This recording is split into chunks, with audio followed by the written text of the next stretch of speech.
Ultimate Warrior. We're here in front of this capacity crowd at Disgraceland Studios. What have you got to say? You know, Mean Gene, when the spirit of the wars flows through the information superhighway and combat prevails in the spirits of the warriors past, log on to the iTunes and the listen with the gods of the battle. The goods from the woods, Rivers Langley, Mr. Goodnight, Hulk Hogan, Papa Shango. When you break through the shell and the bullet hits the bone, you will know the goods from the woods will be the eighth wonder of the world. Oh, thank God that's over. Westcast Network. Now things will start kicking ass, just like it said at the beginning of the program. Man of the hour, tower of power, too sweet to be sour. Sending your ass on the jabroni jet to the other side of the territory, brother. The Alabama Hammer. Nightmares on the best part of my day. The goods from the woods. Hot damn!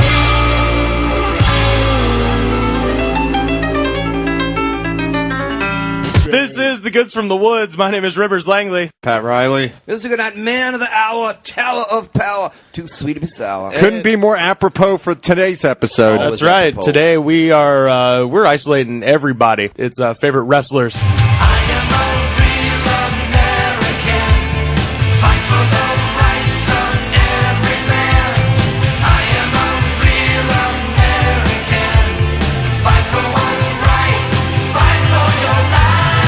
And our guest is John Ungaro. Hi, everybody. the prettiest of the Nerdterns. That's right. Big smiles here. I'm the prettiest. I'm the greatest. Look at this body. Body. What's that? Body! Was James Brown ever? Did he ever participate in the Rock and Wrestling Connection? Yes, he did. He did? He did. There was okay, we're getting into... Before we get into our favorite wrestlers, there was a James Brown connection. In late WCW around 2000, there was a wrestler by the name of Ernest the Cat Miller. Oh, yeah, hell yeah. 3-time World Karate Champion. I remember the cat. And Ernest the Cat Miller started doing this thing where he was doing James Brown dances and stuff like that, and coming out to James Brown music, like stock James Brown-ish music. And there was one episode, it was a pay-per-view, James Brown came out with his entourage. Yeah, James, yeah! Good God, he is here! The Godfather of Soul! The maestro's passed out! Unmistakable! The Godfather of Soul is here! And he's looking better than ever! And he comes out and he dances with Ernest the Cat Miller. And he looks completely confused as to what's going on. And he's just like, Ernest the Cat, give me a dance one time now. Play my music, man! I tell you what, Jay, should we do it tonight, baby? Should we turn it out tonight? Turn it out! Turn it out! Should we do it in front of all the fans tonight, baby? Did he sweat? Oh, well, profusely. More than anybody else on that card. I remember the cat. He came to WWF briefly. After the Invasion storyline. He did. He was an announcer, but he was always in my heart. Ernest the Cat Miller, 3-time World Karate Champion. I remember Ernest the Cat Call Lad. my mama, I'm about to whoop somebody. Just so good. I remember Ernest the Cat Lad. Oh, yeah. Thundermouth Patterson, you're going out here, look, yeah. My dad always knew Ernie Ladd from when he was... My dad was always good for like, oh, that guy used to play football, and he was always big on Ernie. Yeah, he was Ladd. badass back in the day. Badass. What about Steve Mongo Michaels? He was the worst. You know what? No, here's the thing. Remember when Paul Roma was in Four Horsemen later on? And everybody was like, oh, Paul Roma, not fit to be a Four Horseman. What about goddamn Steve Mongo McMichael, for shit's sake? I remember the first episode of WCW Monday Nitro. He introduces Mongo McMichael. Eric Bischoff introduces Mongo McMichael as his color guy. And he's there, and he's just like, they're at the Mall of America. And out of nowhere, wrestling next to like the San Francisco Music Box store. And the Hulk Hogan's Pastamania. That was part of the episode. They were hyping Pastamania. Yeah. And the first lines to come out of Steve Mongo McMichael's mouth is, this place is apropos, and that doesn't mean you're digging in the dirt with farm implements, baby. Don't underestimate Mongo, Mr. Heenan. And it makes no sense. And Eric Bischoff just kind of does this laugh thing, like, ha! And like, he's like, what did I get? What did I get myself into? Agra-ho. I think that's what he was thinking. But what does that have to do with the Mall of America? I'm still kind of stuck at Pasta Mania. Oh, you don't know about that? Oh, Pasta Mania, brother. Yeah, Hogan it was one of Hogan's many failed outside of wrestling ventures. You know something, Eric Bischoff? Tonight on Monday Nitro, Pasta Mania has got all my Hulkamaniacs running wild. And I've eaten so many Hulkaroos and Hulkyous, and with Pasta Mania running through my brain, who's gonna beat Big Bubba tonight, Hulkamaniacs? Like he had a restaurant, he goes back and he opens up a can of SpaghettiOs and some Chef Boyardee. But he passed on the George Foreman grill. Yeah. Like, he was given the option. Oh, yeah, it was, if I remember correctly, it was like the Thunder Blender.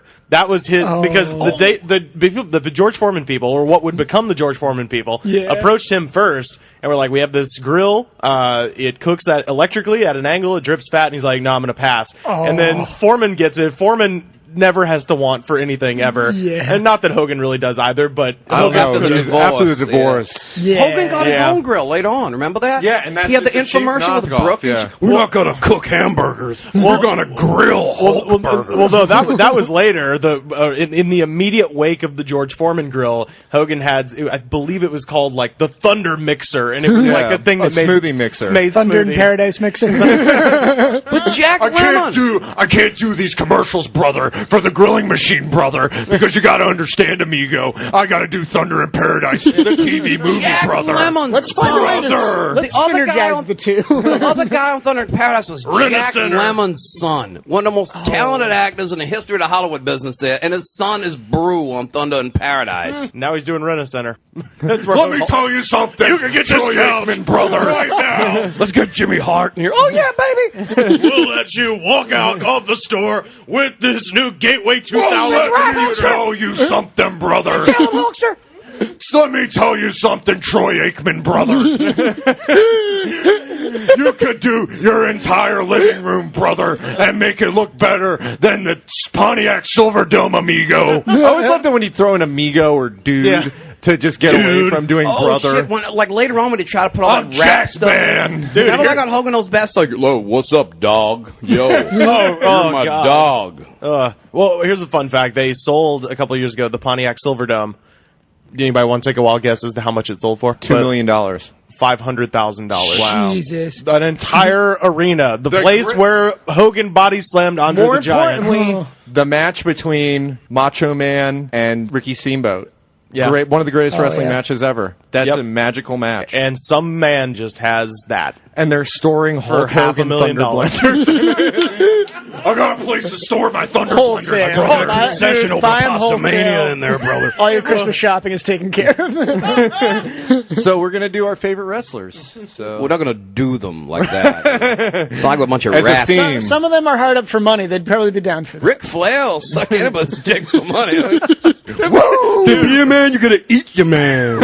I remember when I would see some like when Ric Flair would come back, and just every later time he would come back, I'd just, man, just stop, just stay He'd down. be more insane. Stay down. He'd start just elbow dropping his clothes on the ground and shit like bleeding that. profusely. No, he's like You got the sinus thing? Should we talk to this now? he's like Samson. He loses hair and he loses power, and with that comes the insanity. Like, because he would come back with like less hair and more crazy. Mirror, mirror on the wall. Who is the fairest of them all? Why you, Nature Boy? Hey! Did you see the panel for WWE 14 where he just went off the rails? No. It's the greatest. Okay, so this happened in Los Angeles, I believe, before SummerSlam, and and the whole thing with the video game is you can play as people now, or you can play, classic characters. So in order to promote this, they have all the new guys. They have like Dolph Ziggler and Daniel Bryan. and And I think CM Punk was on it, and too. no, CM Punk wasn't on that one. Foley was They have those two. Stone Then they have Cold. Mick Foley and Stone Cold representing the Attitude Era, and then holding it down at the end, they've got Ric Flair and also Paul Heyman, right? So this is the panel. Jim Ross is doing the thing, and it's very tightly scripted. Like, no one's supposed to go off They script. were all drunk as shit. Everyone on the panel, except for Dolph Ziggler and Daniel Bryan, the new guys, all the old guys are drunk. And Ric Flair is so drunk. He is completely in the bag, and he's just saying shit. All I had was my chop, because that's the only offense I have. I did a figure four for years, and I never had anybody submitting it. And the chop was the only offense they have. And Bret Hart's like, can we please not do a chop? This isn't gonna be. Can we please not do a chop? the best thing about it is that Ric Flair's drunk, and he is. Well, the reason he goes off the script is because he's talking about his son who committed suicide. Well, no, I don't think he committed suicide. Or he just I think died. he OD'd on. Right. His son also a wrestler? Huh? Yeah, Reed was. Yeah. And his other son David was for a short time too. He was talking about his son who's dead, and so the person running the thing doesn't want to stop that because that would be a terrible thing to do. So he starts with that, and then after he's done talking about that, Ric Flair is just telling all these tales out of school, and specifically he goes, That's amazing. he goes, oh, you know, when I met John Cena, he'd never even touched a beer. Now he puts away 2 cases a night. And like they don't want their like squeaky clean guy who sells T-shirts to kids. To be fair though, it was all bullshit because the audience that was there loved Flair. No, and he stole the show like Stone Savage at WrestleMania 3. He totally stole the show, and not only that, it wasn't even company loved it. It wasn't even WWE's event. It was the company's event. They put it together, and they were like, "People are talking about this. This is great," because they don't give a shit what happens, you know. And they use it as an excuse to can Jim Ross. Yeah, exactly. Corporate wrestling. Yep. So Ric Flair kind of got Jim Ross fired. Oh, Because wow. afterwards they were like, So that's why Jim Ross isn't around anymore? That's why, they made him retire. That's going to sound really dinosauric and old school, but there were 3 guys I could never get used to being in the WWF. I could never get used to Jim Ross being there, even though he ended up becoming like a big part of the company. Could never get used to Jerry Lawler being there, and I could never get used to Cornette being there.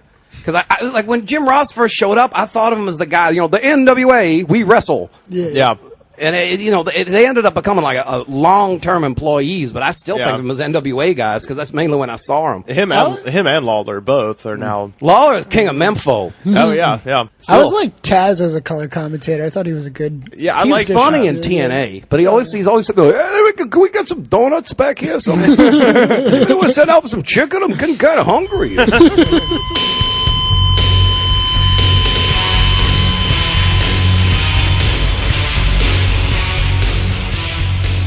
My vote for the greatest debut has to be Chris Jericho's debut in the WWF. Oh, that was a great one. Yeah. He was completely underutilized in WCW because you could watch him in WCW when he was competing in the cruiserweight. So good. And you're like, why isn't this guy their top guy? Because WCW has the same problem that TNA has now, which is they hire all these dinosaurs, put all their money behind that, and then meanwhile they have this great division that nobody cares about. To be fair, though, it did pay off at first for WCW. Right, but by the time Jericho was kind of running that thing, because, he was hilarious. He was hilarious. So when he came to WWF and they actually pushed him as a champion, I was like, well, this is how it should have been the whole time, and it was perfect. He had the countdown to Y2J. If you remember, they were just running it for probably, 2 months beforehand, just like...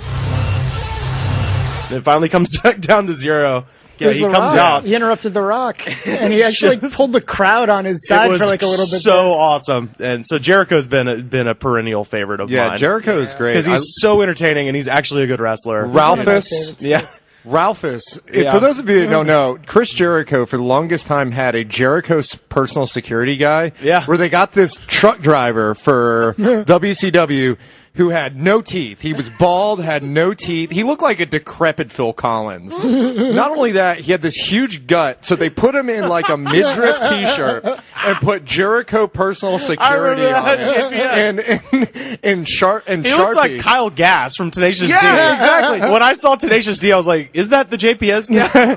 And his go-to thing was if somebody would try to touch Chris Jericho, he would walk up and just wave his finger at him. But without conviction. And then he also had another guy who had a mullet and like wraparound Oakleys, like razor blades, and he was the Jerichoholic ninja. When I was in 7th grade, I was the proud owner of a WCW Monday Night Jericho Jerichoholics Anonymous t-shirt. There was a funny video of him where he was in the ring and he was just naming all his technical precision. It's just a list of all these moves that he had. 1,004 moves. Yeah. Every one of them is arm bar. Number 1, arm bar. Number 2, arm drag. Hold 3, the moss-covered, 3-handle family gradunzel. Why doesn't he just mail us this list and we'll announce it? Bar.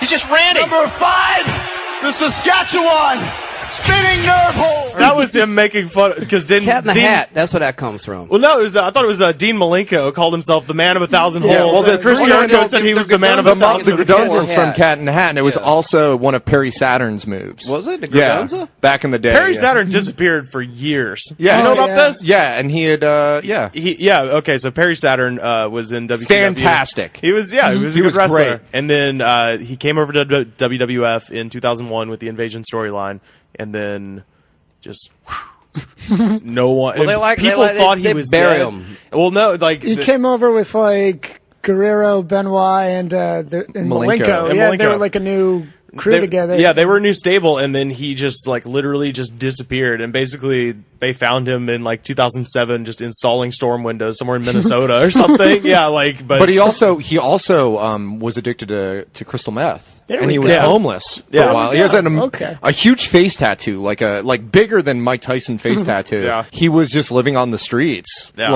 And there was another story that came out that he had gotten shot 3 times because this woman was getting raped and he ripped the assailant off. And he got shot doing that, So he's actually way to go, Perry. Yeah, no, that's like into Haku territory. I know. Former Army Ranger. Yeah, but Chris Jericho is fantastic. Great, Jericho's always my pick, and my favorite, if you have a chance, is to go watch his. There's a thing. It's after Raw, basically whenever Stone Cold was made to quit actively wrestling, they made him the general manager, and he would, after the cameras quit rolling, would just come out, and whoever was left standing in the ring, Stone Cold would come out and do his whole Stone Cold thing with him all the time. They would drink beers and he would give 1,000 stunners, and the whole crowd, and they would just go back and forth and talk shit. Awesome. And there's a video of him and Chris Jericho just going back and forth, making fun of each other, and it's one of the funniest things ever. All right, I know what to do with a beer. I've drank many beers in my life, Steve Austin. I've also drank some vodka and some gin and some tequila and some mezcal and some Mad Dog 2020 and some Ripple and some Canadian Grey Goose and my personal favorite, Crown Royal with Diet Coke on the rocks, Daddy-O.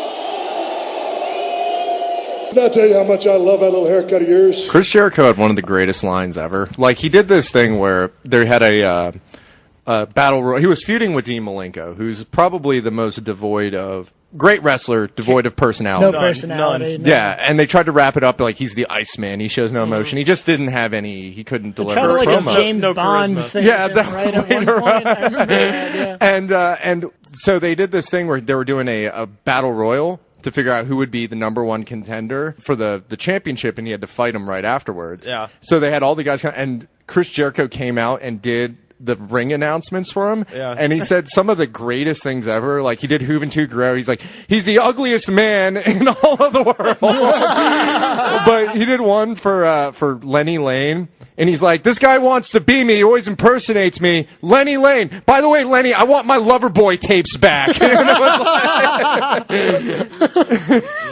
And then the rub was that this wrestler Cyclope one, who was kind of a lower level.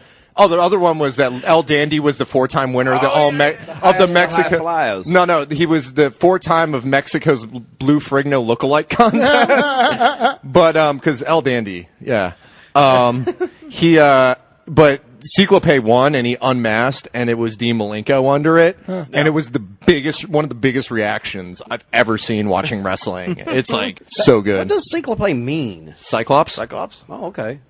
Polyphemus. The whole Y2J countdown, that's one of the few rollout promo intros to a character that I could think was actually successful. Yeah. Because we were talking earlier, they had the William Regal Just a Man type thing. They would. Oh no! You remember when Ted DiBiase first came? They did those vignettes where he was the $1 Million Man, and he bought the public pool and kicked all the kids out of it. And he would go to a restaurant and he would buy his way through the line and all that shit. And he went to a hospital and paid hundreds of dollars to get a Band-Aid and all that shit. That was some of the best. And then they had Razor Ramon. Razor Ramon with the they live in pigs, sleeping animals. The chicas, they for fun, man. It's a fact, too. Is that what they did with Val Venus? Is they had the rollout pro was him making pornos with other wrestler lady sidekicks or something. Then they brought It wasn't when he was with the lady side. It was just random ones. He's like, I'm on the set of my new film, The Big Valboski, you know? Hello, ladies.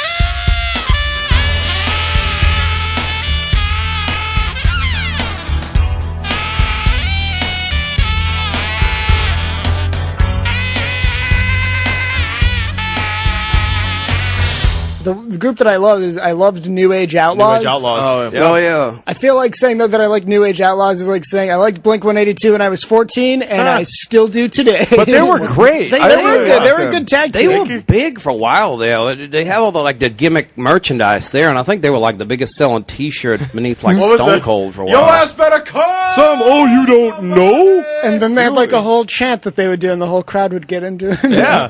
It was the guy that was the Road Dogg or something. Yeah. Road Dogg Jesse James and Badass Billy Gunn. Real Double J or whatever. Yeah. Yeah, because there were two guys that before the tag team were just the lowest guys on the roster. It was like Jesse James, the Real Double J, the roadie. He was like a total jobber. And then Billy Gunn was with the Honky Tonk Man. the protege angle. Rockabilly. And that was the lamest thing ever. And then they became a tag team because they're like, well, we'll get together because everybody's holding us back. And they were great, man. I loved them. They were really over for a It was while. my cousin who got me into wrestling, so he liked Road Dogg, so I took on Billy Gunn as my favorite. And those are the two. Those guys I always enjoyed watching. Now you know those New Age Outlaws always like to kick that shiznit doggy style. I still want to know what shiznit is. Yeah, they were a good tag team. Didn't they hold the title like the most times? A shitload, They held it a ton. Well, the titles have been so devalued. Yeah, That's true. Did you ever during the DX because they were huge in the like post Shawn Michaels DX.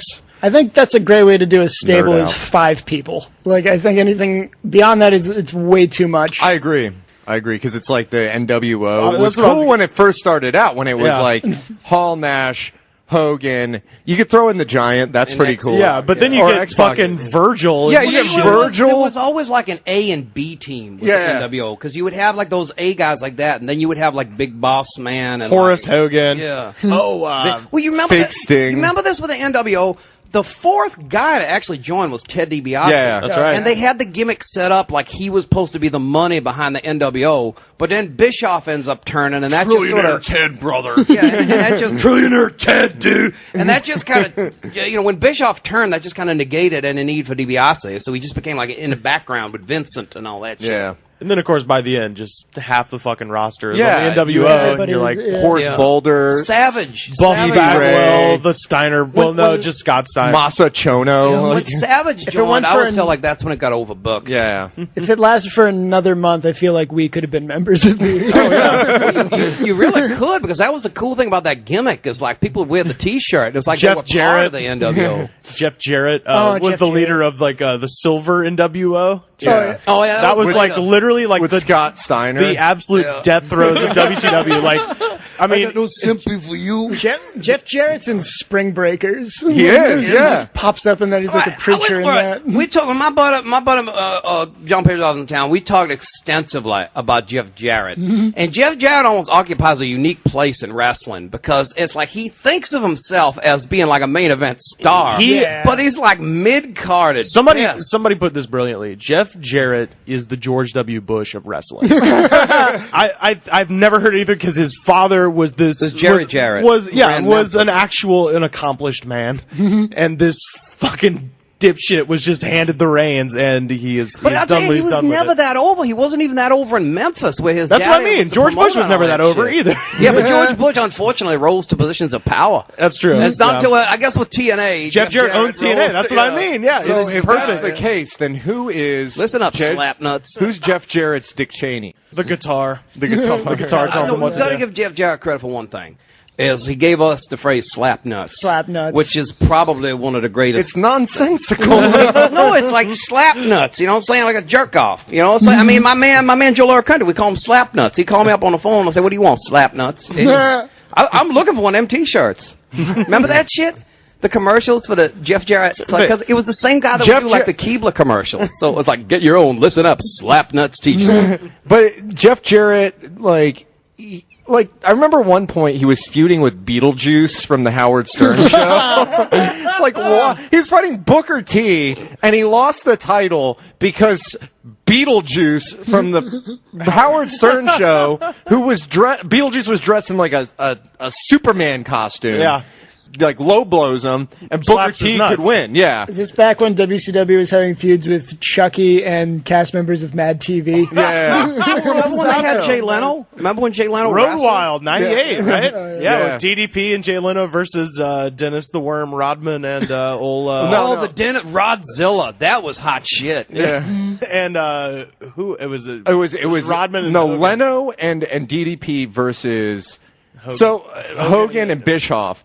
Was it? I thought it was Bischoff because Karl Malone. Oh fuck yeah. Never mind. It was they Karl were really Malone big and into those B-level celebrities. David Arquette was I wouldn't. world No, champion. yeah, I know. Yeah. I wouldn't say the darkest moment in wrestling. I wouldn't He say was in that movie, wasn't it? And as a promotion for the movie, they gave him the big gold belt. What's that fucking movie called again? Ready to Rumble. Ready to Rumble. Yeah, like, I'm not saying Jay Leno. Like Jay Leno's a big star, but like the idea of Jay Leno putting Hulk Hogan in an armbar while he's wearing like pajama pants or like sweatpants. And then the match is decided when Kevin Eubanks gives Eric Bischoff a diamond cutter. Oh God! I love DDP, but that's Dallas. To be fair, though, I mean, Jay Leno always did look like Sergeant Slaughter.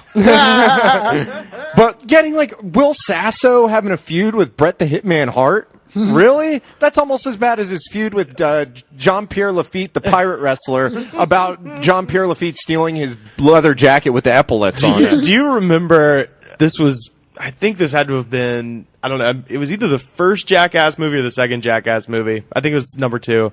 They had Steve-O and Chris Pontius were supposed to just do a thing, and then but they insisted that they wanted to get knocked around. Yeah. But they were both drunk, and it was at the time when they were really promoting Umaga. Oh yeah, Eddie Fatu, the late great, and so the whole thing was like they were gonna good big man worker. Oh yeah, no, he was great, making a difference. They were going to talk about Jackass for a minute, and then Umaga was going to come out and beat the shit out of them. But like they were just no selling it. They were all like just laughing because they're drunk. Yeah, so they were both just cracking up while this was going on. And so he actually starts beating them up. Yeah, like he fucking stiffs them. It's amazing because Steve-O's laughing, and then he actually like throws him down as hard as he can. Yeah, and then it's because beautiful. That guy could work like stiff. Oh like, yeah, he could. Yeah, he was a big dude. Ben Stiller For Mystery Men, yeah. Yeah, for Mystery Men, I think he fought somebody. Well, the worst one. Drew Carey was in the Royal Rumble. Oh fuck! I forgot about that. Pete Rose. Pete Rose. The worst thing that I stopped watching professional wrestling when this happened, when they had the guest hosts. Yeah. And the first one was Jeremy Piven with Dr. Ken. And Dr. Ken is doing that whole like heavy accent sort of thing, which is just. Ugh. And at one point, Jeremy Piven just goes, "You will fight him at the Summerfest." And he messes up SummerSlam. He just goes, Summerfest. Oh. And then out of nowhere, you hear Dr. Ken just go, SummerSlam. And it's like, why? What has this evolved to that you just want to draw in viewers with Jeremy Piven, who's just destroying everything and just botching it on live television. Yeah. Well, and they had Pee Wee Herman, I think, hosted one, and they had like Al Sharpton hosted it once. Al Sharpton, and Al Sharpton didn't give a shit. He was just like, "I'm getting my payday," Yeah. Was this Raw or some It was shit? Raw. It was Raw. I Yeah. saw the one with the robot chicken guy. Seth Green. Yeah. And Triple H is out there just sucking his dick. He's just like, This is the kind of outside the box thinking that makes robot chicken so good. like sucking his dick. That was the end of it. When they started all that non-wrestler shit. Yeah. I mean, celebrities is one thing at WrestleMania. But it's on the regular, one that's the thing end of it. if Liberace's ringing the bell. It's another thing when Seth Green is like wrestling whatever dude who's an actual wrestler. I'm gonna say something. Nothing here. against Seth Green, but I'm gonna say something here, and it might be controversial, but Snooki had an all right performance in her match at WrestleMania a couple years ago. She did. Like she could take a bump. She dude. did do the great Muta handspring elbow.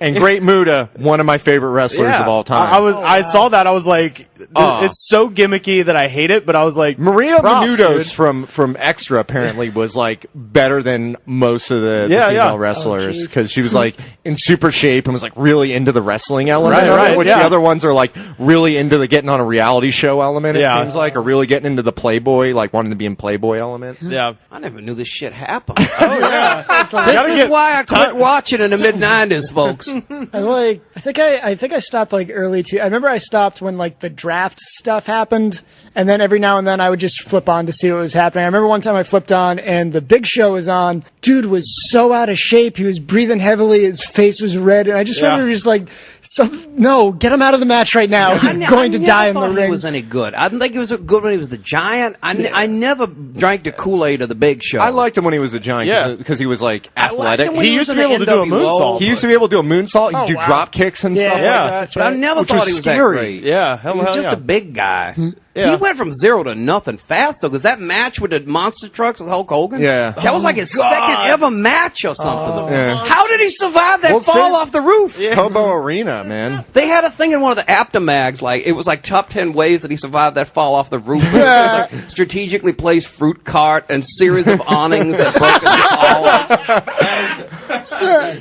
Oh, man. I stayed on, turning back to New Age Outlaws, it was just, I remember I stayed on long enough just to see their depressing split when everyone in DX, except for Triple H, kind of just went on to like sadder things. And I remember Billy Gunn won the Ass Man. He won, God, Mr. Ass. That song was so big.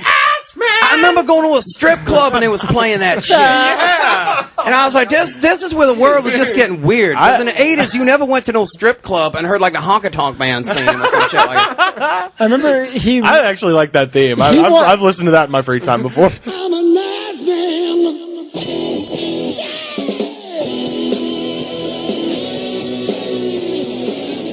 He won King of the Ring and they just never did anything with it.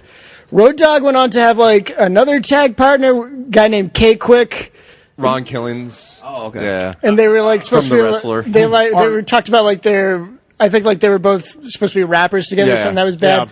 X-Pac went on to do like a sex tape with China that got out. It's just, One Night in China. X-Pac's career was pretty much. And I always liked him a lot. If you recall, Mr. Ass, Billy Gunn, later just started going by Billy Gunn and then started wrestling with Chuck Palumbo, and then they had the whole angle where they were going to get married on an episode like that. This was like maybe right before they became WWE. I remember that. It actually got mainstream news. Yeah, and it was weird because people took it to be real, and there was also like a really polarizing thing within like gay rights groups about is this great or is this good or bad? So there was like a debate amongst like GLAAD and all those other groups as to like, oh, is this a positive thing? It's like, it's professional wrestling. It's a work. And Vince McMahon has been trying to do the gay marriage angle for the longest time. They've been trying to. They have every now and then they'll do something weird. Like, they have a guy now who's like he's a Tea Party guy basically. Zeb Coulter. Dutch Mantel. And he's amazing. And you're like, oh,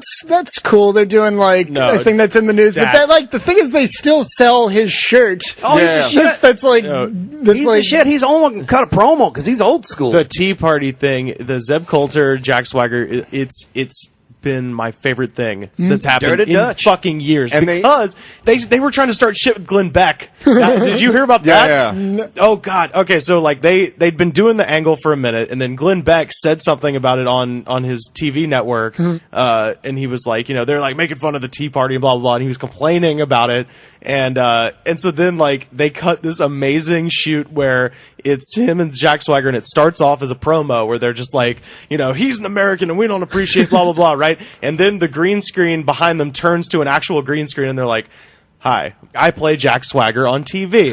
I play Zeb Coulter on TV. This is a show. It is entertainment. That's awesome. And like they break down how wrestling works in the simplest terms, like to Glenn Beck, and they're like, so Mr. Beck, it's entertainment. We invite you to come see us in Dallas. We'll be in your neighborhood. You'll be able to sit ringside. And they like invite him to come, and he never took him up on it. That's I was cool. like, God, it was so cool. Yeah, you can look at that online. But yeah, I like Dutch, man. Dutch goes way back to Memphis, and he have his bullwhip shoe baby.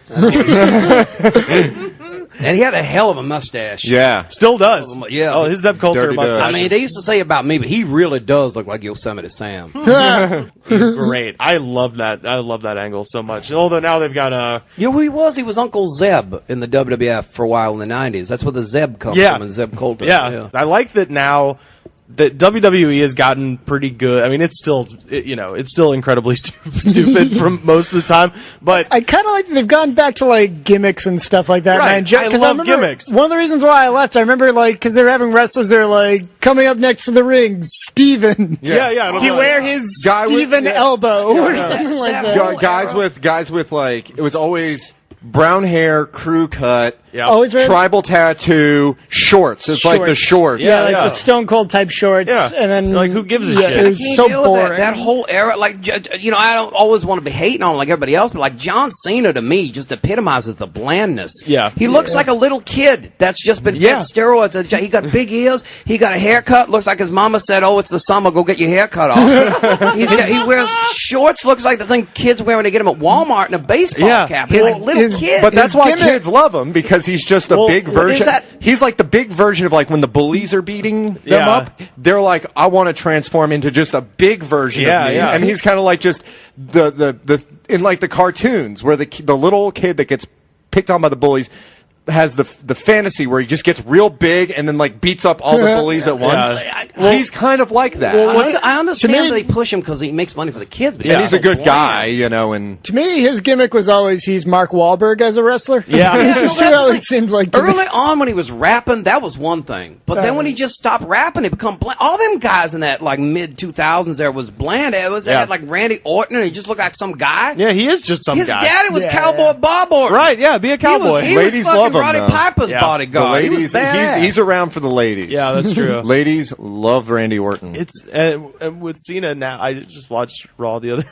He's just wearing cargo shorts now. It was totally. He's just joined a fraternity. Well, no, he got his cargo I shorts. swear to God, dude. Done with the jorts. Like on with the cargo. When he first started, he was a rapper, so he wore jorts. Because I don't think rappers wear jorts anymore, but at one point, maybe in the mid '90s, throwback jersey, right? Throwback jersey jorts, and then he kind of took on this weird, like almost military angle, and he would wear camo shorts, and now it's none of that, and it's just a pair of fucking American Eagle cargo shorts from 1999. Well, he never really looked like a rapper. He looked like a high school kid that was into hip hop.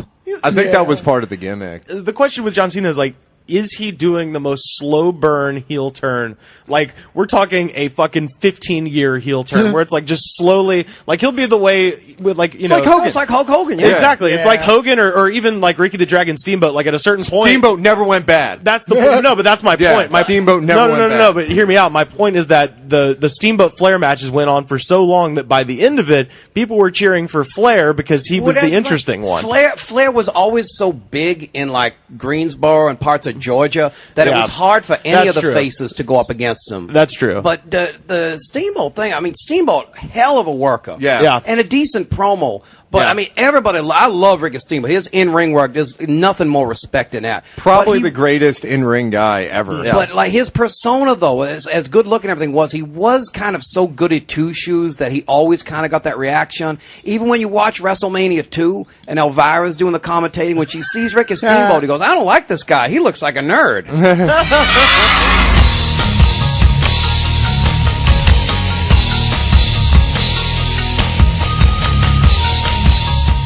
My favorite wrestler of all time is Arn Anderson.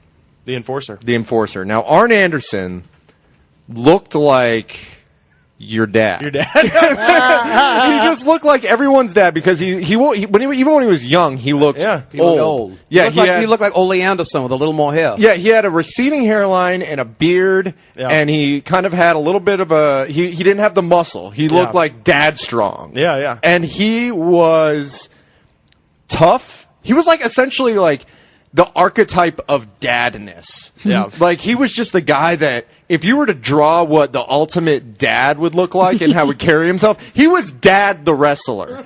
And he had two phases essentially. He was in the Four Horsemen, and he was Ric Flair could work the microphone really good, but he was like the guy that could cut the fedora and sunglasses. Yeah, and he'd wear like a fedora and sunglasses. So he looked like this weird sort of hipster thing that he was like hipster dad. He's like hipster dad. Like he had like he should have a baby Bjorn and be going to a bar in Park Slope, Brooklyn or something. But he would cut the most intense promos ever.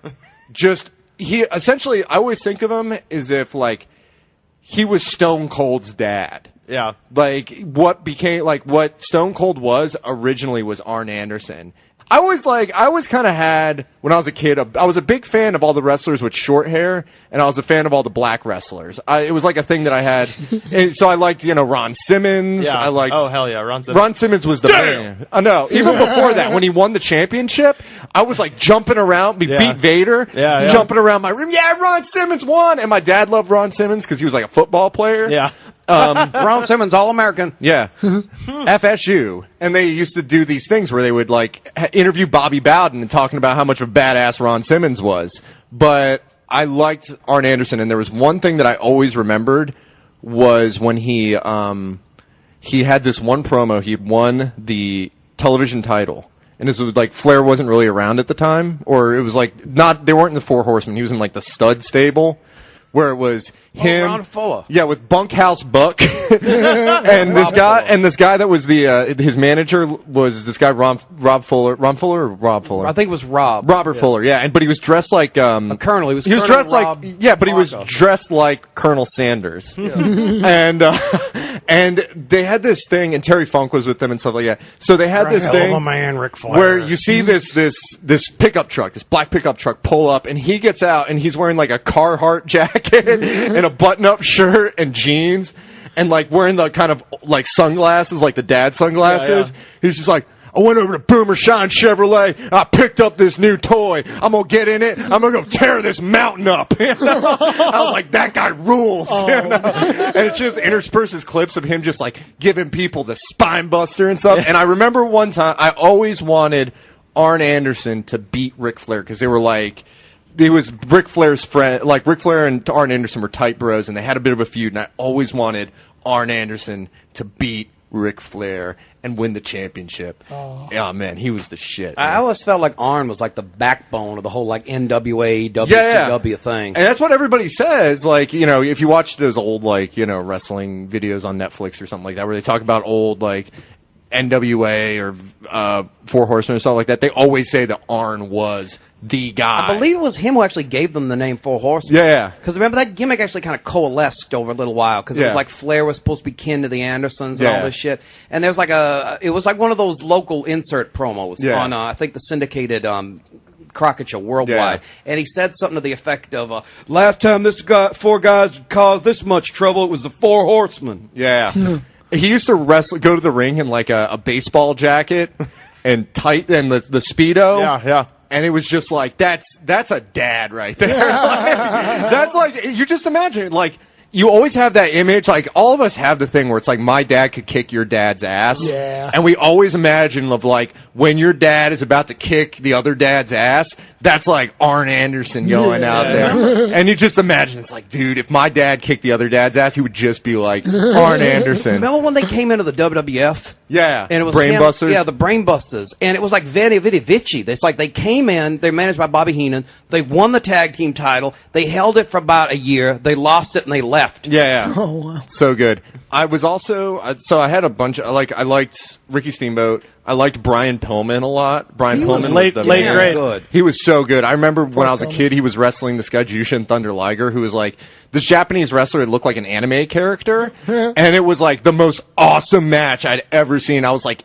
8 or 7. I was just like, what are they doing? Because they were doing flips and all sorts of stuff. And Jesse Ventura was just like, this Jushin Thunder Liger guy, he has some good acrobatic skills, And it was just like, really, but, I like Brian Pillman a lot, especially when he went to like going crazy and stuff like that.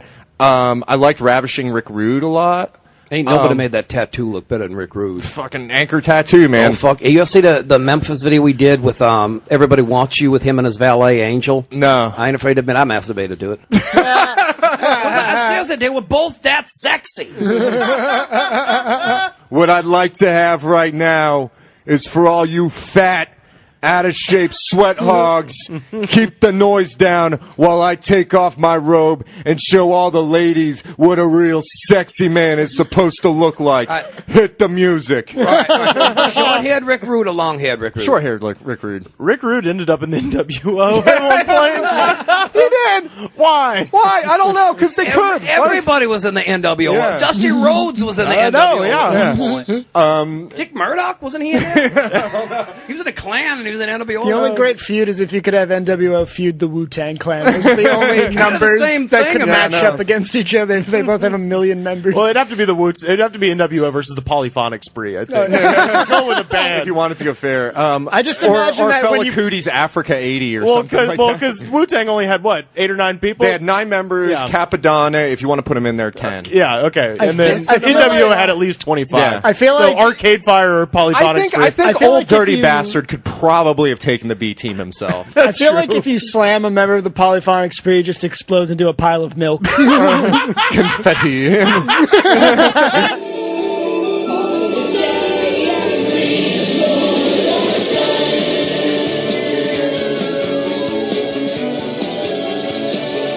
I really like that Daniel Bryan guy around nowadays. He's pretty cool. Oh, fuck yeah. He's great. Yeah, him and CM Punk, man. I like both of them because it was the thing I was saying earlier. It's like the newest generation has this reverence that I feel like the last didn't almost. Yeah. Because at some point it was all about just let's hire. This is what we were talking about, like just mid 2000s or early to mid 2000s. It was like, oh well, we're gonna get Brock Lesnar and we're gonna get Randy Orton, John Cena, just these big guys who aren't muscly. They're not students of wrestling. Yeah. They're just they're weightlifters. I mean, It's really, yeah. Granted, though, Brock Lesnar was like an all-American amateur wrestler. All-American. Right. He was an all-American. So it was very much in the way in which I used to do was get all-American wrestlers to... But but now you have people like CM Punk and like Daniel Bryan and Dolph Ziggler and these people who grew up. I mean, they're our age. Like they grew up in the Attitude Era, and their heroes are they're actual students of wrestling. And grew up in the Edward And the cool Carpenter thing era. about Daniel Bryan is that he could kick your ass. Oh hell yeah! Like yeah, he's like a 5'10", 180 pounds, big beard. He looks like somebody you'd see in Silver Lake. Yeah, exactly. But he could tear you apart. He could beat up everyone at Intelligence. Yeah. He would get to the front of the line. Who couldn't? That's true. Yeah. The other wrestler that I really liked growing up was, I remember the first time I ever watched professional wrestling. It was 1991. It was a matchup between Lex Luger and the Great Muta. And the Great Muta, when I was a kid, blew my friggin' mind. Because the Great Muta was from Japan, but he had face paint that just covered his whole face. It wasn't like Sting or the Ultimate Warrior where it was like covered part, just face paint over the entire face with just like crap all over it. It just looked like a 5-year-old like finger painted all over his face. And he wore like karate pants and stuff like that. Yeah. And he used to do flips and aerial stuff, but the thing that blew my mind was that he spit mist. He could spit green stuff. That was awesome. And it was just the most amazing. You were like, I was 7, and it was just like, what did he just do? Oh my God. What liquid could that possibly be? Kabuki. Yeah. And there was another guy called the Great Kabuki, and it was basically the same gimmick, except Muta was a much better wrestler. Oh, he was a hell of an athlete. But they even had Gary Hart as the manager for both. And Gary Hart was awesome. He was like bald, a goatee. And he would always talk very methodically, and he would have weird inflections. Yeah, he would start out like all proper, and then he would get kind of sore. Dusty Rhodes is all blow and no go, brother, from New York City. And I swear to God, until I was an adult and I looked up on the internet, I thought Gary Hart was black. Yeah, because he was just a very sort of dark white guy, not just dark, just like when they used to say somebody was like swarthy. He was just very swarthy looking. Yeah, and he was a light skinned black. And the guy. thing was that Muta could not be beat. Like nobody could beat the Muta. And I remember one time he was going to wrestle these two muscly guys with mullets. Yeah, they looked about the same, and he was going to do a dragon shy demonstration, which I don't even know what the fuck that means. It's like a kendo stick. Kendo stick? Because this was also the same thing that they did with Great Kabuki. Because he did that in Georgia, the two wrestlers and everything. Yeah, so he did this thing. It's like Shaquito, I guess. Yeah, Shaquito. Yeah, Shaq Fu. So he was going to wrestle them, and Gary Hart, his manager, just said, We do not want suitable competition for the great Muta. He says that you're not suitable competition. We want suitable competition like a Ricky the Dragon Steamboat or the Sting. And he had this weird sort of inflection. But the great Muta in that match did two of the most awesome things ever. He used to do this handspring elbow thing that Snooki did. He was the originator. Yeah. But he went for it. You know, the Snooki move. Yeah, the Snooki move. And usually he would go back, he would do the cartwheel, handspring, hit the guy with the elbow, like kind of go backwards. Well, he did it and Luger missed, and he just jumped over the top rope backwards and landed on his head. And it was the most insane thing I'd ever seen because he just flew over. I was like, how does he do that? And then the other thing is he blew the stuff in Luger's face, and Luger sold it like he'd gotten shot in the face. I was like, oh my God, that guy could shoot stuff out of his mouth. And he could kick anyone's ass just doing that. That is amazing. And it was like a special attraction. So like every once in a while he would come back. And when he came back, and the guys that I went to like school with, like in third grade, were like, oh, Muta, would they get the pay-per-view or something like that? Yeah. They're like, oh, Muta was there. I'd be like, oh my God, Muta's back. It was like Santa Claus. Yeah. He became real big in Japan. Yeah. And he's famous for how much he bleeds during matches. Yeah. They call it the Muta scale because there's this one match where he bleeds buckets.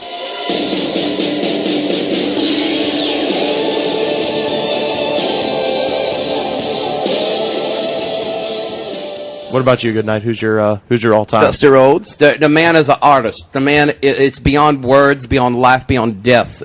Nobody says like every one of Dusty's promos could be like its own novel. He did so many unique angles. There was this one where it's from Georgia when he was going against the Great Kabuki, and he painted up his face, and he does this like thing based off of Apocalypse Now, where it's like Kabuki. Does he pop out of the water with his eyes open? No, but he has this. He hasn't blinked the whole time, and it's just like Kabuki. Are you an assassin? Are you a soldier? Are you an errand boy? You're an errand boy. I think you're an errand boy, my man. Gary Hart. Here's the kid born the American Dream, Dusty Rhodes, and it was brilliant. This was a brilliant show.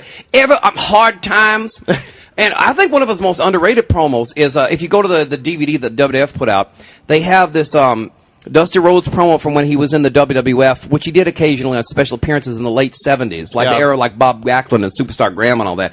And he does this promo in like an empty Madison Square Garden, and he's being interviewed with Vince McMahon. He's like, we're sitting here in an empty arena with Dusty Rhodes, but Dusty Rhodes fills arenas.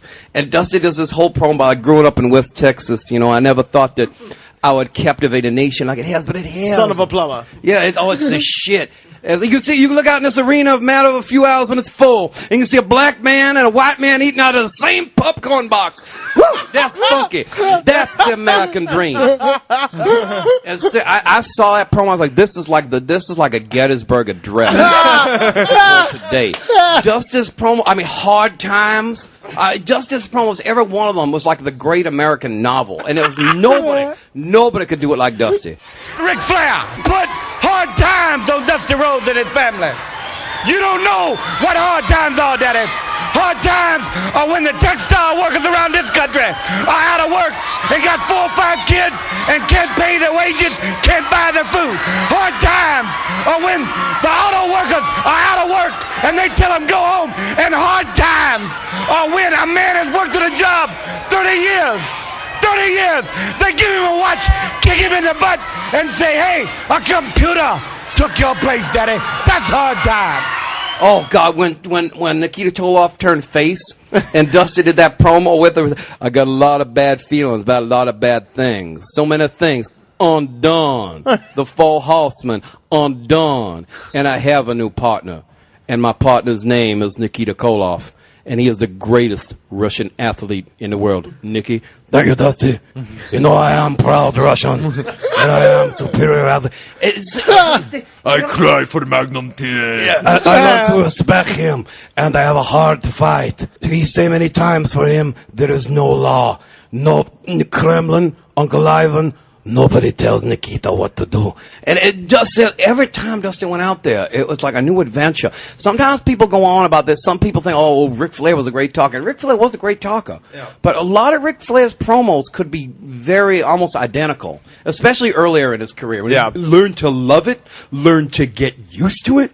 But Dusty, it's like occasionally Dusty would do kind of a generic one, but anytime he stepped up there, you never knew what was going to come out of his mouth. Ric Flair was always a Mad Lib in a way sometimes, because it would be like talking about how expensive his suit was, and it was always like expensive in Southern working. I wear $200 suits. I get paid $3,000 to wrestle. And then talking about the hotel that him and the Four Horsemen party at, always at a hotel. Yeah.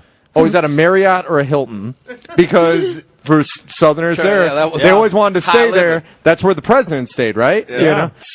Always partying The at Fairfield Inn. Yeah, at a Residence Inn. Doubletree. Yeah. Doubletree, Free motherfucker. cookies. Woo! Continental breakfast. Styling and profiling. Agua fresca in the lobby. Woo! Always. Ice machine. Woo! Hot tub. Cable TV with HBO and Showtime. Woo! What's the cause of all this? And then there was him talking about whatever girls he had hooked up with. Yeah. Usually a Space Mountain reference.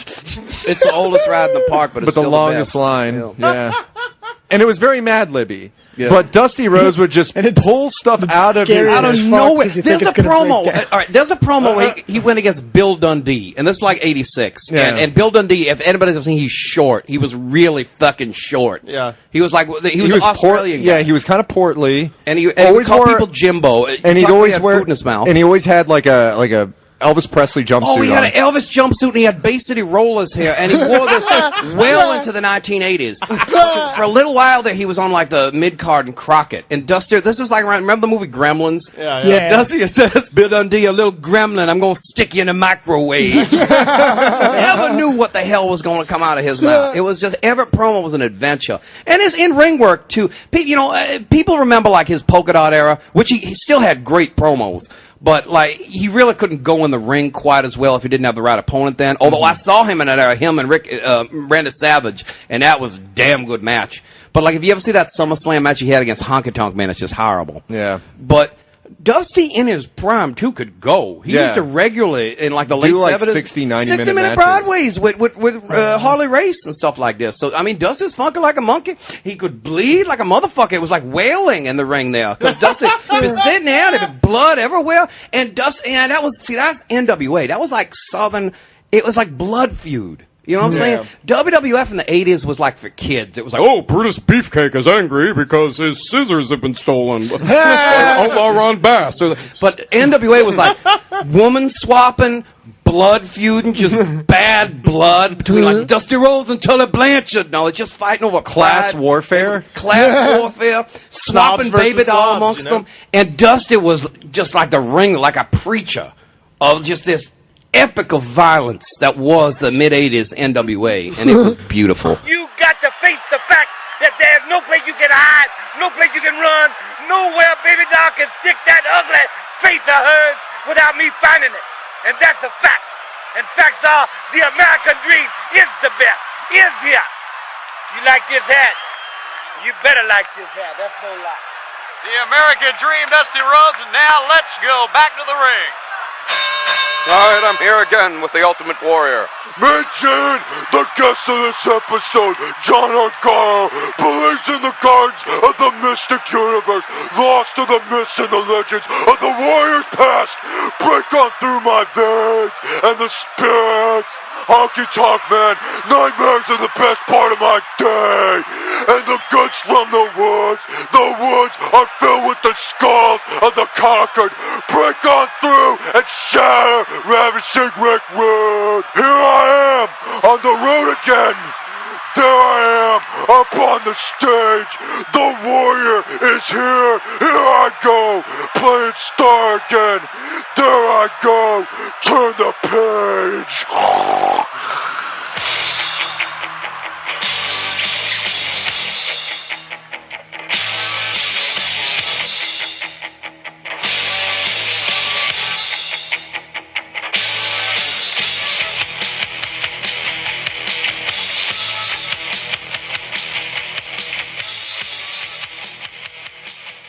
Stan the Lariat Hansen. Oh, yeah. The bad man from Borger, Texas. This man, I saw this boy as a kid. He was in the AWA. He'd come out there with his bull rope and his cowbell, and every time they'd announce him in the ring, they go, Stan the Lariat Hansen, and he'd do this like Texas University, a hook 'em horn sing and go, so every time you announced him, there was like this bullhorn that would go off, and he was just badass because he would just pound on people. And he had the lariat, which was like a clothesline, which is finisher, but like he worked so stiff, he'd take your head off. Well, because he was blind. He was practically blind without his glasses. Oh. He was a cowboy wrestler from Texas, and actually he originally took off in the United States because he accidentally broke Bruno Sammartino's neck during a match.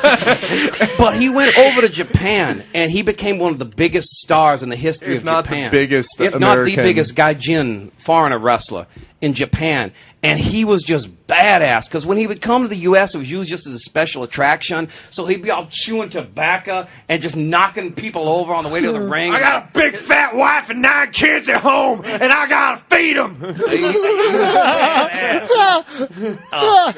Kaminsky Park, whatever it's called, I can't handle all these damn crazy foreign names. I'm just from a small town in Texas.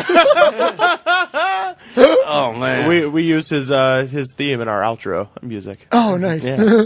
Oh, Stan the Lariat. It's like seriously, as a role model, like this man was a man. You know what I'm saying? This man. It's like if I saw Stan Hansen, if I ever met him in real life, and he didn't spit at me and hit me and be mean at me, I would be disappointed. You'd be disappointed, yeah. This man was bad. But the thing is, he had a bull rope with a bell at the end of it, and he would just nail it against the ring and the floor, and it would just be the biggest racket. He would watching him wrestle anybody. He knocked Vader's eye out of its socket. I've seen that. Yeah. I've seen that. That's so gross. You would see weird. these jobbers. He'd go against Lex Luger in like '91, and Luger just looks like, oh shit. They should have had that on Boy Meets World, where Vader got his eye knocked out. That was on this website that I loved called Wrestle Crap. That it's not around anymore. It was just all the bloopers was on there. Yeah, Wrestle Crap was a really great website in its day. Yeah. But you know what it was? It's like it was big before there was like YouTube and all that. Yeah. So now you can just be, gobbledygooker, I'm going to look it up on YouTube. By the way, Stan Hansen, if you ever when he'd wrestle in Japan, he would rush the crowd, and there would be just tons of Japanese fans just running away from him. He'd like swing the bell at him, and they'd be like, oh! And like Godzilla himself walked. Whenever his matches, when he'd do the finisher with the lariat clothesline, it was lights out, so the Japanese announcer, Lariato! It's just done. Oh yeah, and there was like one time where he was wrestling some guy, and he just like proceeded to kick the crap out of him because the guy had hit him for real. He's like, ain't nobody gonna potato me! And he just is like beating the crap out of him with everything he could find.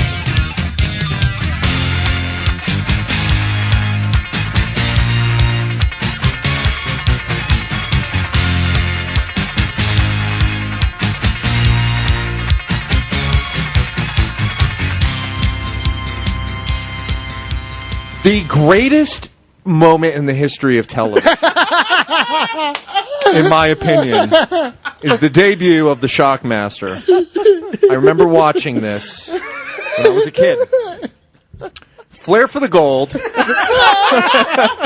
Ric Flair used to have a little like kind of segment where he would interview people. Flair for the and he would just be like, penthouse perfection. He had Fifi the maid. Fifi the maid. So it was like a soundstage, but they made it look like he was, and it was in an arena, so there's no illusion, but it looked you like can hear the echo. Like yeah. So it looked like it was like the Lawrence Welk show. Yeah, it was like this opulent penthouse apartment, and he had this maid. I think he's married to her or dating her now. Yeah. Like 25 years later. Yeah. So anyway, so they were having this thing between, it was Harlem Heat, Vader, AKA Booker T, and Stevie Ray, and Sid Vicious, Psycho Sid, Sid Justice, Softball Sid, Softball Sid, Squeegee Sid. That's what he does now. Vader. No, he actually tried to fight. No, he went after Arn Anderson with Squeegee. No, he went after Arn Anderson. He went after Arn Anderson with scissors and stabbed him. But he actually got into a fight with Brian Pillman, and he went after Brian Pillman with a squeegee. But so it's Booker T and Stevie Ray, Harlem Heat. back when they were wearing these weird halter tops. Yeah, that were like pulled up that looked like women's like midriff tops. They were weird, yeah. It was very weird. Like they're these badass guys, but they were wearing these like they got them at Contempo Casuals or something. Didn't they wear like the nose strips? The nose strip, the Jerry Rice nose strip. Yeah, you know, you gotta get, you know, you gotta open up your. They looked system there. fucking insane. So it was them. They look like lifeguards. Okay, exactly. Sid's there, and Colonel Sanders, and they were going to team with Vader. Vader not there. He's wrestling later on. They're wrestling Dusty Rhodes, not there, but it was Sting and the British Bulldog Davey Boy Smith introducing their new tag team partner. And they're going and they're going back and forth like, who is it? Who is it? And all this sort of thing. Sid's just like, who is it?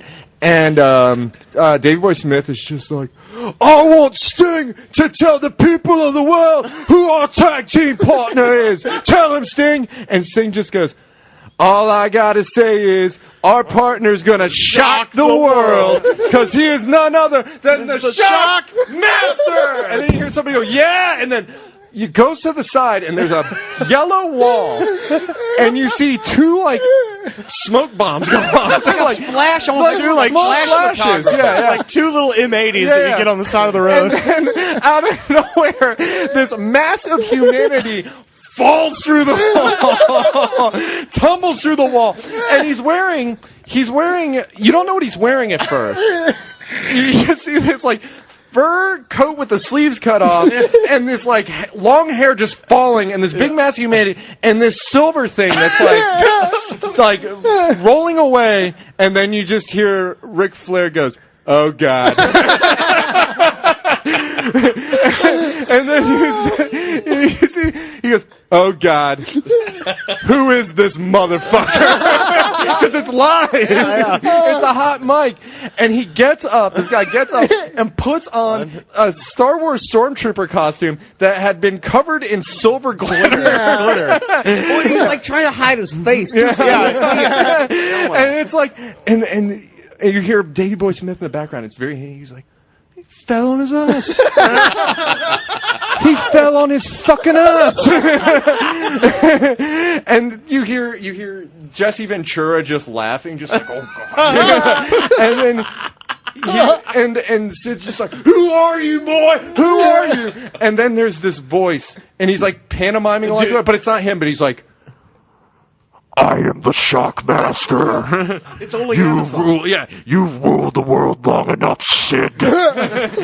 With me, Davey Boy Smith, Sting, and Dusty Rhodes. We'll see you at the Fall Brawl, at the War Games. Come on, Sid, you want a piece of me? Come get me.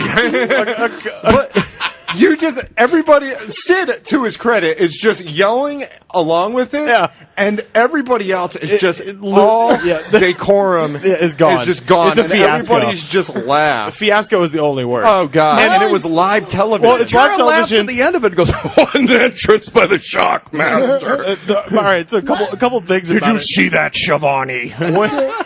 His helmet, when we say it's a Stormtrooper helmet, I don't mean it looks like a Stormtrooper. It literally is a Lucasfilm limited Stormtrooper helmet. Sprayed with like a gray glitter. Dipped in glitter. it looked like it was made out of styrofoam. It looks like garbage. That was my always thought. It was just like, okay, if he didn't fall on his ass and he came out, where were they gonna go with that? Because he is You want a piece of me? it's kind of a tugboat wearing a Stormtrooper mask. Well, and what's fucked up is that the helmet, the man is so fat that the helmet makes his head look even tinier. Yeah, it's Tugboat. He looks so bad. Tugboat. It's Uncle Fred. It's Uncle Fred. It's Typhoon. I remember watching one of those like wrestling roundtable things, and Dusty Rhodes thought of the Shock Master, and he's just like, he was just going to break through that wall, and he's going to be like, I'm the Shock Master about to whoop someone's ass. That's as far as they thought it.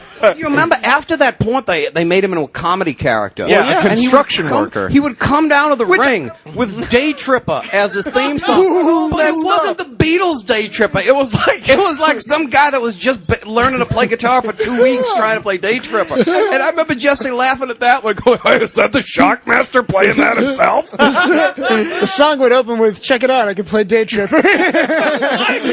he warms up his PV amp or something. But the funny thing is, I don't know how they went from intergalactic caveman ass whooper. Oh, by the way, he's wearing snow boots and Z Cavaricci jeans too, and a weird fur coat with no arms. If Larry the Cable Guy was going to wear a fur coat, it would be this fur coat. It's like they just went in and they had like a wardrobe room. They just put like whatever they could find on Studios, and it's like, hey, isn't that the fur coat that James Brown used to wear on Future Shock? Well, wear that. Put it on. Just cut the sleeves off. But it went from this intergalactic, like demo, like he should be driving a monster truck or something. Like he should be the guy driving the big truck at the he should be driving Truckzilla. Honestly. That'd be awesome. But he goes from that to being a construction worker with no reason whatsoever. Play the guitar. Explanation. Because the story is basically what, like the wall was supposed to explode and he was supposed to walk through it, but he didn't know that there was a 2x4 nailed at the bottom of the wall, and he didn't see it because he's wearing a fucking glitter-covered stormtrooper helmet. It's so sudden, too. You see it, it's like, what the fuck? It's amazing. Goes off, and then the guy just falls. It's like, what the fuck was that? To his credit, he did shock the world. I mean, would we still be talking about the Shockmaster if nothing went right? So wait, you saw that happen live? Live. I lost. I was like 9. And I lost it. I thought this was the funniest thing ever. It still is. And my dad walked in because he heard me laughing. Yeah. And he like walks in, he takes one look at the TV, and he's just like, "What the fuck is that?" How many good relationships do you think were destroyed by boyfriends who bought the Attitude perfume? What smelled worse, the Attitude perfume or Michael Jordan cologne? I like Tim McGraw's. Did you watch that video I sent you? It's 9 minutes of Stone Cold Steve Austin saying "what?" Yes. They had that weird ass gimmick. It became like an albatross because the crowd started to chant that, and they'd fuck up people's promos to with it. this day. To this very day. Basically, anytime there's like a guy who's like kind of new and isn't that great at talking, they have a tendency to go, "This is what I'm gonna do. I'm gonna blah blah blah blah blah." Pause. I'm gonna do this. Pause. And in those pauses, if the guy sucks, the crowd will just go, "What?" That's awesome. To this day. I'm not kidding. Like that was 2000. That was a full 13 years ago. To this day, people scream He "what?" probably regrets that he did that. Yeah, but because like sometimes because didn't they do it to like Slick when he was at the Hall of Fame or something? And didn't they do it to the Undertaker once? Yeah, and I'm sure they do it to anybody who is slow in their promos. So now you've got people who are have kind of wised up to it. So if you watch, CM Punk or Dolph Ziggler or any of those like newer guys who are actually decent at talking, they'll talk real fucking fast so nobody can say what. Or they'll play it off just like, "Oh, you guys don't speak English, you're that stupid." Yeah, exactly. But yeah, and they'll all go, "What?" Yeah. Well, my favorite, of course, is there's again, you can go on YouTube and watch it. Stone Cold and The Rock going back and forth, and it's The Rock making fun of Stone Cold. He's like, "Look at you there with your what?" What? And then Stone Cold's just, "What?" What? And they're going back and forth. They go back and forth for like 5 minutes. It's so good. Stone Cold versus The Rock on the mic is that's better than that's better than their actual matches. It's just them fighting. I remember liking The Rock even when he was a heel. Like that's when he became the best. He was the best. I liked him the best when he was Rocky Maivia. Let me tell you about it. Do you remember when he first showed up as Rocky Maivia? Yeah. And they pushed him to the fucking moon. And he had the Gumby hair kind of. And the thing was, they made sure all the announcers said what a franchise guy he was. And famously, Sonny, obviously, Tamas Sitch there, obviously having to say this, just goes, "He's the kind of guy you can build a federation around." And then, if you remember, it backfired because people felt like they were shoving it down their throat. Yeah. So then he does that Nation of Domination. And then he starts to get over again. And then I remember my man Jay Garrett saying to my brother years later when The Rock is like getting really big, he goes, "The Rock's getting over huge." And then I don't know, I just brought it back and said, he's the kind of guy you can build the federation. What stage was his breast reduction surgery? That was like late Nation of Domination. Because he would wrestle in a big poncho type shirt. Yeah. He'd wear a tarp that he got from the motherhood store. Well, like with him, it was funny because he was in the Nation of Domination, which was supposed to be this kind of like militant, like Black Panthers, essentially. Yeah. He was a token Samoan. But Rock never committed to it. He was always wearing like fucking slip-on shoes and silk shirts. So you'd have all these guys in short shorts, fanny packs, bigger than the shorts. Didn't give less of a fuck about the gimmick. Like everybody else, like you had like Kamala and Kama Mustafa. Kama Mustafa, sorry, not Kamala. Yeah, you'd have like Kama Mustafa or Farouk or whoever. Kamala went out there.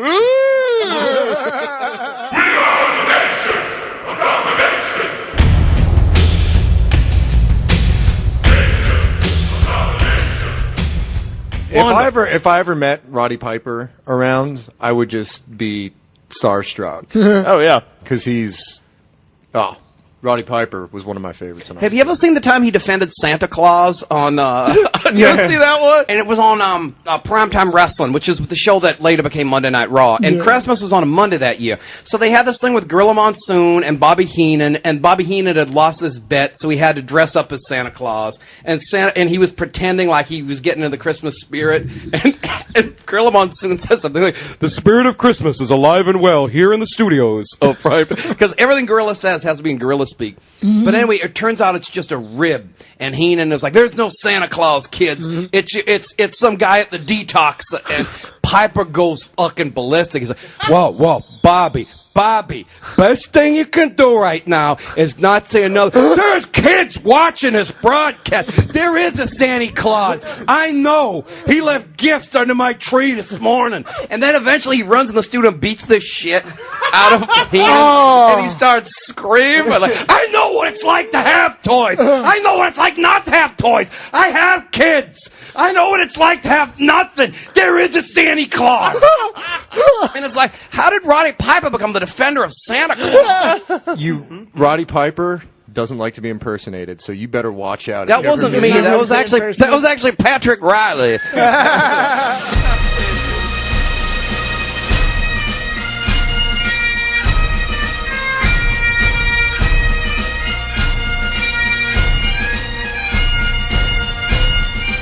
John, where can people find you on the internet? You can find me on Twitter on at John Ungaro. I'm a Nerdtern. You can find me at Nerdist Theater. I co-host the open mic every Monday at 7. I run a Simpsons trivia show with episode screenings and guests from the show every first Saturday of the month, although the one for this December is December 16th. Oh, and I wrote and I acted on Nerdterns, which is coming, Season 2, which is coming to the Nerdist Network in December, I believe. Thanks so much for joining us. This is The Goods from the Woods. We'll see you next time.